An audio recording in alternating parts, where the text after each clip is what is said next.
का रवा देख ले बानी की जाड़ा के महीना में बाल गिर जाला अवूरी माथा में खुजली होखेला। जाड़ा के मौसम सचमुच यह समस्या के अउरी बढ़ा देला। आई समझल जाव कि ऐसन काहे होला आ कुछ घरेलू उपाय रौरा के कैसे मदद कर सकेला। जाड़ा में हेयर फॉल अवूरी खुजली काहे जादे होखेला। 1. ठंडा हवा अवूरी कम नमी।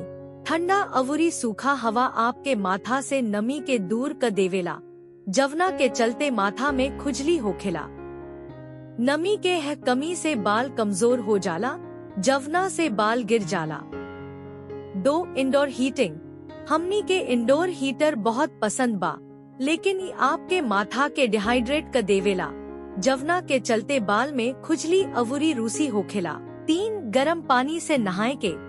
जाड़ा में हमनी के गर्म पानी में लंबा समय तक नहायनी जा, जवना से आपके माथा से प्राकृतिक तेल निकल जाला। ऐसे राउर माथा सूख जाला। कुछ घरेलू उपाय आपके माथा के ठीक करे में मदद कर सकता। 1. आंवला इंडियन गुसबेरी। आंवला में विटामिन सी अवूरी एंटीऑक्सीडेंट होखेला, जवन की बाल गिरे से रोकेला।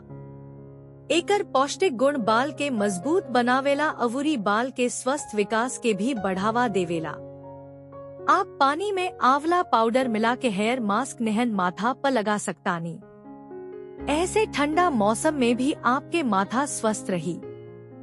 2. मेथी के बीज फेनुग्रीक सीड्स। मेथी के रूसी कम करे अवूरी बाल गिरला से बचावे खाती जानल जाला। यह में प्रोटीन के अधिक मात्रा माथा के पोषण करेला अवूरी बाल के बढ़ने में मदद करेला।